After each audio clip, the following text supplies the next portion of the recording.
Hi folks, Nick here from the Main Street Talk podcast. Are you thinking about your next Disney vacation? I can help you plan that vacation at no extra cost to you. As a travel genie at Genie Travel Company, I keep an eye out for the latest and best Disney promotions and then apply them so you get the most value for your vacation. Contact me at nick.garcia@genietravelco.com. And if you enjoy our podcast, please give us a rating in your player. Enjoy this week's show.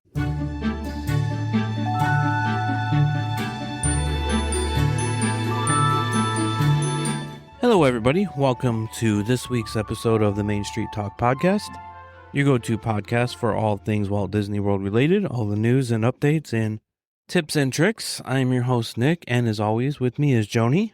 Hello, everyone, and happy Mother's I was Day. just going to say, today we're recording on May 10th. That's right. right. Happy Mother's Day to all those moms out there who make the world go round and keep us all in line and make sure we have our socks on and our shoes tied, including myself. Yes. So yeah, happy Mother's Day. And if you're celebrating in Disney World, even all the more better for you. Mm-hmm. All right, well, you ready to get on to the show? I would love to be in Disney World right now. I would love to be in Disney World However, we did just have an event yesterday. We had a big event, and we are extremely tired, so bear with us. We've been tired for a few weeks now. We have been. Go ahead and tell them what we had We had on. a marriage in the family. Our son, Zachary, got married yesterday, so yep, it was a late night. It was a big wedding. It was a very long day. It was gorgeous. It was a very good day. Yeah, it was beautiful weather. It was an outdoor wedding, and reception was right inside. Yeah, it was a great day. Very long day. Weddings, man, they take so long to plan, and then they're over in a day. And you know what? I love them to death, but thank goodness it's over. But yeah, anyway, so it was a good congratulations, Zach and McKenna. Yeah. So, yeah, you ready to get on to the news? Sure, let's do it. Start in Magic Kingdom. Both the rocks surrounding Cinderella Castle, as well as the Tomorrowland and Fantasyland bridges, are in the middle of being painted at Magic Kingdom. Mm-hmm. This was kind of surprising. The Magic Kingdom Welcome Show, Let the Magic Begin, featuring Mickey and other characters, will not return in full. The show ended performances in January due to the painting of Cinderella Castle, and since then, only an audio message has welcomed guests to the parks. Oh. Disney has announced the welcome will remain audio only and the characters will no longer appear on stage at the park's opening. No reason why. No, that's just all they released. Okay. So just know that so you're not standing in front of the stage waiting for Mickey to come out and welcome you to the park. Right. Oh. Yeah. Well, again, check the My Experience app. Always check the app. It'll be there and it'll not be there. Over to Epcot. Okay. Walt Disney World. That was it for Magic Kingdom? That was it for Magic Kingdom. Oh, wow. Walt Disney World Annual Passholders will be able to experience Soarin' Across America at Epcot before it opens on May 26th. Mm-hmm. On May 19th and 20th, Annual Passholders can preview Soarin' by joining the standby queue during regular park hours. And speaking of Soarin', crews continue to replace the carpeting throughout the Soarin' queue in Epcot with a brand new design. They have also started to refurbish the blue lighting in the second half of the queue. And I'm not sure how to pronounce this. Palais du Cinema, which has been closed for refurbishment in Epcot, reopened a day early on May 9th.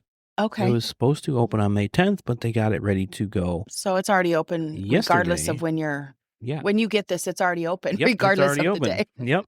So, and if I could back you up just a little bit, you're speaking of Soarin', and I forgot to mention last week, Soarin' was my ride. So I just want to throw this in there. Sure. You've got, as of tomorrow, listening to this, you will have 2 more days to experience the Soarin' Around the World because May 13th, 2026 is when it's going to be on a temporary shutdown. For the switchover. Correct. Okay. So just keep that in mind. Yeah. So you'll have a couple days from the air date of this podcast. Good information. Thank you. Mm-hmm. And Hollywood Studios. When Rock and Roller Coaster starring the Muppets opens to the general public on May 26th, it will not use a virtual queue. This has been a trend for Disney lately. When new rides or rethemed rides or new rides are opening, they have not been using the virtual queue. No reason why. Maybe it's just they don't feel it's needed, but it's definitely been a trend. And Walt Disney World has announced details of the annual Passholder previews of the Rock and Roller Coaster. Previews will take place on May 21st, 22nd, and 23rd. On the day of the preview, passholders who have a park reservation for Hollywood Studios can join the virtual queue at 7 a.m. At 11 a.m., pass holders with a reservation to any of the theme parks can request to join the virtual queue. Then at 3 p.m., the virtual queue will open to all pass holders, regardless if they have park reservations or not. Oh, wow. Yeah. So basically, if you're at Hollywood Studios and you reserve there, you can get in at 7 a.m. Right. If you're at any of the other Sure, parks, you can hop course. over, but you can't join until 11. And if you're just sitting at home, not at a park at all, And you're you like, can hey, I join. want to go. Yeah, you don't have a reservation. And if you think it's, I mean, because my first thought is, wow, that's a long time to let a bunch of other people get in there and jump ahead of you. Yeah. But you got to keep trying because people cancel their reservation for, or, their spots and stuff. Possibly, So, yeah, things come up for sure. So just keep trying. As Dory would say, keep swimming. Just keep swimming. Did not have a Dory quote on my bingo card for this show. But it's always fun to have a Dory quote. Leave it to me. Okay. Vacation Fun, the original animated short with Mickey and Minnie, has reopened after it was used for May the 4th merchandise event. Mm. And refurbishment work is underway on columns in the outdoor queue of Twilight Zone Tower of Terror. And that's it for Hollywood Studios. Animal Kingdom. The Encanto Ride building has exterior paneling and crews have started constructing the Tropical Americas carousel in the old DinoLand area. Mm-hmm. So moving right I wonder along. how that's coming along. I wish somebody local had well, I know you can't just but Disney can put up aerial views. There is that I frequent a lot. There is a Twitter page that does a lot of aerial views. Yeah, I would not recommend going out and getting your own. And don't do that. Yeah, I don't know if this guy is contracted or if he has some special license to do it, but I think it's from a drone. I doubt he's doing it. There's got to be some illegally sort of, quote illegally. But that's it for park news. Wow. Okay. On to resorts. From July 22nd through August 26th, the Welcome Home Weeks returns for DVC members, featuring tasty treats, special experiences, and enhanced discounts for eligible DVC members. Now check the DVC website for the full list of offerings and locations. On to miscellaneous. This I found mind-blowing. The media research firm Nielsen, which is in charge of tracking all ratings for all shows. Oh, yeah. Yep. Guess, in the United States alone, guess how many minutes of Star Wars was streamed in 2025? Now, you asked me this. I was way off. Oh, you do know the number. I did ask you. No, but I don't remember the number, but you did ask me and I was way off. This is both streaming minutes and linear means if it's on TBS or TNT. Sure. Well, you got to think there's how many films and each one of them is how long. Right. And if you're binge watching like we do and you just spend a whole weekend sitting on the couch eating popcorn and pizza, watching movies. The number of minutes Star Wars was streamed in 2025, 33 billion. Yeah. With a B. Yeah. I said million. Yep. I was way off. 33 billion minutes of Star Wars. That is just insane. That is insane. Too much time on. I love Star Wars. I'm a big Star Wars fan, but that even blew my mind. Well, we got a lot of fans out there. There's some diehards. And I can't say that I have not done that binge watching of those, but I can't get more than 3 in a day, in a night or a weekend. Speaking of Star Wars, Bath & Body Works has debuted the Mandalorian and Grogu collection. Oh. And The Devil Wears Prada 2 was number 1 at the box office in its opening weekend, surpassing expectations to make $233 million globally. I've never even seen the first one. I don't even know what the movies are about. Well, guess what? We're going to watch it. We'll get there. A young manatee Soleil, I'm not sure how to pronounce that, who arrived at Epcot in February, has been released back into the wildlife after a brief rehabilitation. Oh, good. And back to Star Wars, the Star Wars Celebration 2027 tickets are on sale. Next year marks Star Wars 50th anniversary, and tickets are already available for the celebration. The Star Wars Celebration takes place April 1st through the 4th, 2027 at the Los Angeles Convention Center. I'm sure that's going to be epic. I'm sure the 33 billion minutes of those people streaming those movies are going to be there. It's a mile marker. I'm sure it's going to be epic. Hocus Pocus 3 is officially in development with the original Wicked trio back for a third round of Halloween magic. We watched Hocus Pocus 2 on The Dream. We did. Back in October. We sure did. And Jon Favreau It's my daughter's when she was young. It's, well, one of her favorite films. Her all-time is Twister, but Hocus Pocus was her favorite. Yeah. People around their age, 30-ish, I mean, they all love that movie. I mean, that was their childhood Halloween movie. Mm-hmm. So, Mm-hmm. And Jon Favreau confirmed Oswald the Lucky Rabbit series releasing in 2027 on Disney+. Cool. That's what I got. Well, I thought you were going to be a little heavier than that. Nope, that's what I got. Let's go on to Spotlight on Attraction. What do we have today? Let's do. Well, before I get into our new land of World Discovery within that section of our park, I do want to touch back on something that I did forget to mention when we were talking about the World Celebration segment. Disney Visa card member photo opportunity for members only. I did forget to mention that when we were going over the celebration. So here you go. Located in the World Celebration, specifically in the ImagiWorks area, next to the Journey into Imagination with Figment ride, it is generally open daily from 1 p.m. to 6:30 p.m., offering a private meet and greet with surprise characters and complimentary downloads.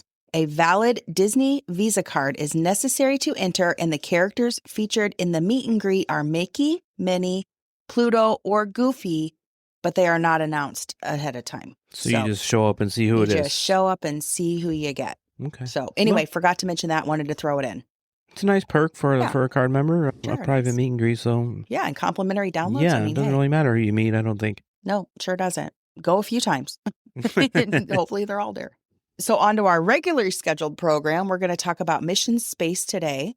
So the Disney description is blast off on a thrilling simulated NASA-style mission to Mars or orbit the Earth as each member of your 4 cadet crew assumes an important role as navigator, pilot, commander, or engineer. During your flight, cadets will be instructed to initiate a mission's critical sequence, so be prepared. The attraction type is a space simulator. Height requirements must be 40 inches or taller for green mission, or 44 inches or taller for orange mission. Supervise children at all times. Children under 7 must be accompanied by a person 14 years or older. The capacity of the ride, there are 4 spinning rooms that have 10 capsules in each room for a total of 40 capsules. 4 guests in a single row per capsule. This ride accommodates about 1,600 riders per hour. That's higher than I thought. Yeah. That's surprising. Go ahead. It is a tier 2. The accessibility is you must be able to transfer from your wheelchair or electric vehicle. There is a transfer practice vehicle available. Transfer access devices are available, as well as video captioning and assistive listening devices. Service animals are not permitted. There is no action photo. The ride is just over 5.5 minutes. They had a soft opening August 15th, 2003, with the official opening being October 9, 2003. Cost to make this ride, $100 million. Yeah. So this attraction was built on the site of the former Horizons attraction, which was closed permanently in 1999. And when it opened, it only featured a high-intensity spinning version, now known as the Orange. Mm-hmm.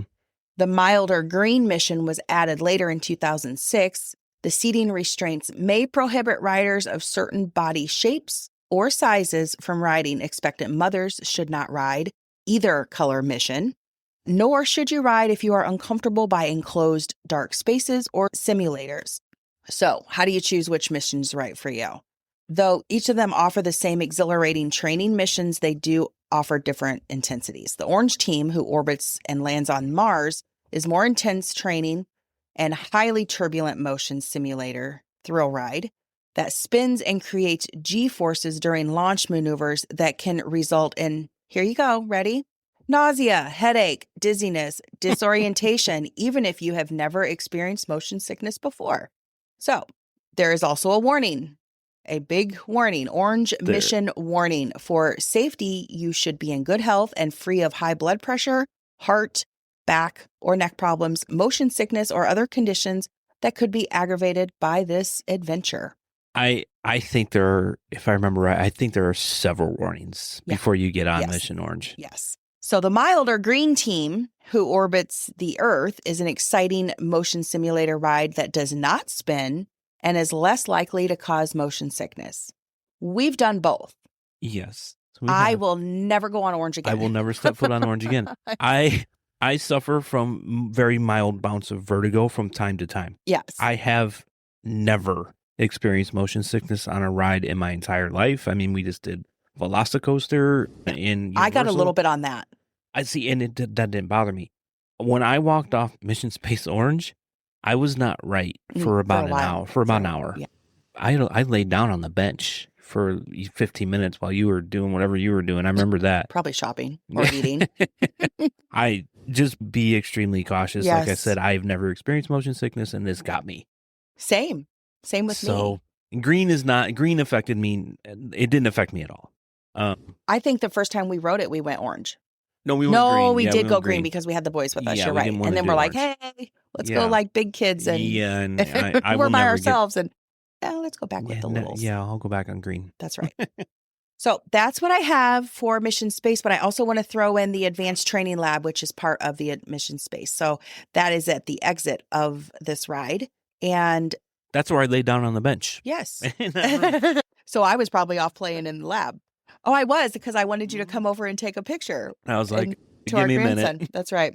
So the Disney description here is train for your next Mars mission at a high-tech play area featuring space-themed games and activities for all ages. It's an indoor interactive, and you can, in here, remain in your wheelchair or electric vehicle. This also opened August 15th, 2003. It was originally sponsored by Hewlett-Packard from 2003 to 2015 as part of the ride's opening. Get ready for your next space mission by virtually flying over the surface of Mars in a jetpack. Race against other players to send a rocket into space. Make and send video postcards from the very edge of space. The smallest space explorers will be inspired to reach for the stars as they crawl through wormholes in a fun, interactive playground, while older cadets play digital games that prep them for future missions. I'm just wondering how many times I can say space in that wording without messing it up. The word mission and space, if you say them back to back repeatedly, you're going to mispronounce something. So I apologize. All right, that's what we have? Yeah, that's it. That's okay, thanks, Joni. Yeah, you bet. Take your chances on Orange if you're feeling brave. Don't say we didn't tell you. Yeah. All right, on to this week in Disney history. May 14th, 1923, a young Walt Disney, still in Kansas City, writes a pivotal letter to distributor Margaret Winkler regarding the Alice's Wonderland pilot. Mm-hmm. The correspondence is the spark that led Walt to move to Hollywood and found the Disney Brothers studio. May 13th, 1933, Mickey Mouse takes to the skies in the theatrical release of The Mail Pilot. This short is a fan favorite for its early action-adventure tone, featuring Mickey as a mail carrier battling a mail-stealing Pete during a mountain storm. May 14th, 1944, happy birthday to Disney legend George Lucas. Hey. While he didn't start at Disney, his creative partnership led to the Star Tours, Indiana Jones Adventure, and eventually the total integration of his franchise into the Disney family. Mm-hmm. May 12th, 1956, the horseless carriage officially began cruising Main Street, USA at Disneyland. It remains one of the most charming low-tech ways to soak in the atmosphere of the park. May 16th. I would love to ride that. Yeah. May 16th, 1991, exactly 1 year after the passing of Jim Henson, Muppet Vision 3D opened at Disney MGM Studios. This was the final Muppet project Jim Henson directed. Mm-hmm. Yep. May 13th, 1992, Fantasmic is dedicated at Disneyland. Using the Rivers of America as a stage, it introduced the world to the concept of water projection screens and set a new gold standard for theme park nighttime spectaculars. And finally, on May 12th, 2017, the projection-heavy spectacular Happily Ever After debuts at Magic Kingdom, replacing the long-running Wishes. It redefined how Cinderella Castle could be used as a storytelling canvas. Mm-hmm. And that is This Week in Disney History. All right. Great. I love that segment. Yeah. Let's go on to the movie. I'm excited about this movie. We watched this movie, and I'm a history buff, and this movie was based on a true story. Mm-hmm. It was really good. So Yeah. what do we got this We are week? talking about the 1956 not rated Disney film, The Great Locomotive Chase. It was very good. Yeah. I can vouch for this one. And if Nick had his way, he would be a history teacher. So, the first appearance of this film, June 8, 1956, in the United States. The runtime is 85 minutes. The budget was approximately $2.5 million. Box office pulled $1.7 million. So, as much of a lover of it as you are, not many others. The general public did not agree with me. Well, you are kind of different. The creators, we have director Francis D. Lyon, written by Lawrence Edward Watkin, cinematography by Charles Boyle, and music by Paul J. Smith. Primary filming took place in the Northeast Georgia and Western North Carolina, with most of the scenes along the 58-mile short line railroad that ran between Cornelia, Georgia, and Franklin, North Carolina. This line, called the Tullaha Falls Railway, was chosen because it still featured wooden trestles and non-motorized tracks that accurately resembled the 1860s. The town of Clayton in Raybun County, Georgia, served as the production hub. Local landmarks like the Clayton Depot and the Clayton Cafe, which was then known as Kegel's Restaurant, appeared in the film and were frequented by cast and crew. Other Georgia locations were captured in Habershon County and towns like Lakemont. There was some supplemental background footage that was provided by filming in Virginia. And while the real historical event took place in the Western and Atlantic Railroad between Atlanta and Chattanooga, that line had become too modernized for filming by 1955. So Disney they went the more rustic route. Right, yeah. To make it more realistic. Yeah, exactly. So this storyline here, this action, family, adventure, and historical drama film is based on the true story, as Nick said, of the Civil War, specifically the date of April 12, 1862, for the Andrews Raid, where Union spies led by James J. Andrews, played by Fess Parker, steal a Confederate train to sabotage Southern railroads by destroying bridges and telegraph lines, thus leading to a dramatic chase with conductor William Fuller, who was played by Jeffrey Hunter, in pursuit. The film, shot in CinemaScope and color, focuses on the Union Raiders' mission to destroy supply lines, portraying it as a heroic effort, though it takes some dramatic liberties with the historical events. Though there are no direct follow-ups or sequels, the historical events were famously adapted in the 1926 silent film called The General, starring Buster Keaton, have you seen that? No, but Buster Keaton was a very popular actor at that time. So it was considered a cinematic masterpiece. And The Great Locomotive Chase is relatively accurate, a live-action retelling, while The General is more of a comedy action adaptation based on the same source material of William Pittinger's memoir, who is the narrating as you start the story and end the story. Yep. And while there were no awards won, like an Oscar or whatnot, it was notable for being nominated for a BAFTA award. The film is more frequently cited for the real-world honors of the men it depicts. The first Medal of Honor. The film's story centers on the Andrews Raiders, the Union soldiers who carried out the raid. Historically, these men were the first recipients of the Congressional Medal of Honor. Jacob Parrott, one of the soldiers, was portrayed in the film, and he was the first person to ever receive this award. The narrative framing, as I said, you've got the talking beforehand and afterwards by this William Pittinger. It begins and ends with scenes of surviving raiders being presented with these medals by the Secretary of War, Edwin Stanton. So a little bit of bonus information. Walt was a secret engineer, as he would reportedly take out the trains for a spin himself during filming breaks. Of course he would. Why wouldn't he? The man had a train in his backyard. Oh, and this is why. Well, further down, I'll get to probably why. I'm speculating.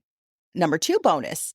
Because Walt was busy overseeing the construction of Disneyland at the time, he purposely hired a director and a producer with limited experience so he could maintain again, quote, the last word, unquote, on creative decisions without much pushback. Probably why he was able to take the trains out. Right. I need to go test drive them. Yeah, I need it. As the executive producer, I got to make sure this is right. That's right. The engines were also stunt doubles that were used in the films. Oh. So while the real General and Texas locomotive were in existence in 1956, they were not operational. So Disney used the William Mason, portrayed as the General, and the Inyo, portrayed as the Texas, with the William Mason going on to appear in several other films, including the 1999 Wild Wild West. Wow. And yeah. Have you seen that? No, but that's from mid-50s to the late 90s. That's quite a span. That's impressive. And the railway used for filming the Tullaha Falls, it didn't have any tunnels. So to stick to the historical script, the crew had to build fake tunnel entrances on the sides of a hill. Okay. You know. So yeah. There was some more bonus info as far as like the actors and whatnot, but I just wanted to stick to the the story. When I watch movies that are based on true stories, I start Googling like historical facts, and I was reading about it, and I didn't read a ton of it, but a lot of the information was pretty accurate. Yeah, what said this one is more so historically correct, whereas the other one's comedic. What caught me as funny is like movies we watch today. There's like high speed car chases, you know, and this literally train chase. These were going. I think I read 20 to 30 miles an hour. So yeah, it's just kind of funny to think about a train chase. So one of the things they do, they're going through and how they're sabotaging this is they're pulling up the railroad ties. Yeah. The rails. So the train can't get derailed because they were trying to, get where they needed to go so they could blow up this bridge, whatever. And what was that thing called? It was called a push car. A push car. It was literally a flat piece of wood on some wheels, and they were using a stick to kind of like you would in a. That was true. Yeah, that actually a long stick happened. To push yourself alongside, and you got to run it like you're running on a sled or something. Yeah, it's basically a piece of wood that goes on a railroad track. The wheels go on the railroad track, and you're pushing it along with a stick like you oar a boat. Yes. Oh yeah. Yep. Exactly right. That's right. But so, good movie. Check it out. Yeah, I liked it. It was not on Disney Plus. We did have to rent it. That's right. It was disappointing it wasn't on there because I would love for everybody to watch it. I wish that they would have all of them available on Disney I don't Plus. know if it's a licensing thing or I don't know why that is. But okay. Well, thanks, Joni. Yep, of course. On to this week's tip or trick. This has to do with planning your vacation. I know people spend a lot of time planning these vacations at Disney World, because they're expensive and maybe it's your one and done, or, you only go once every 5 years, 10 years, whatever it is. Our advice is to go in with a plan, but be ready to shift that plan. Plan with a plan. Plan with a plan. Plan with a backup, because what we know about Disney is, especially being in Central Florida and just the way it is. Be flexible. Something will probably happen that's going to throw a wrench into your plans. Of course, a ride's going to go down. I see people with these itineraries online. They're like, 9 o'clock this ride, 10 o'clock this. And it's just like, that's fine, but don't expect that. It's probably not going to happen. Yeah, probably not. And then it just does mess everything up. And then it messes up your day. But just be flexible. Be ready to shift. Now, we like to we have to have some sort of idea what's happening. Right. At least an area that we're going to do. It doesn't have to be a specific ride unless it's our top rides. We got to get those in.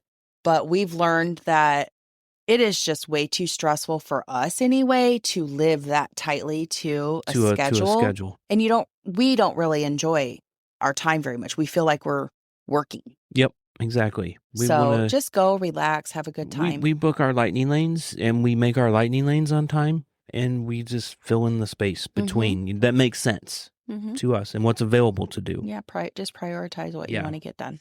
Yeah, and if you're going with the group, let's say you're going with 4 kids, prioritize, ask everybody in the group, what is important to you? What is your must do? And then prioritize those. Sure. And then fill in the spaces. In the order of where you are, so you're not bouncing all over the park. So that's our tip. Make a plan, be flexible, be ready to shift. So I think that's going to do it for this week's show. Happy Mother's Day again. You can get on our Facebook page at Main Street Talk. Facebook group is Disney World Tips and Tricks. The Instagram is Main Street Talk Podcast. Website is mainstreettalkpod.com. All of our info lives there. We are on YouTube, audio only, no video. And you can contact me for any Disney or cruise travel, nick.garcia@genietravelcode.com. My services are free to use. And we are affiliates of the Magic Candle Company. The link is on the website. And use code Main Street Talk at checkout for 15% off. So we will be back next week with more news, new movies, and more updates. That's right. So we will talk to you real soon. Bye, everyone.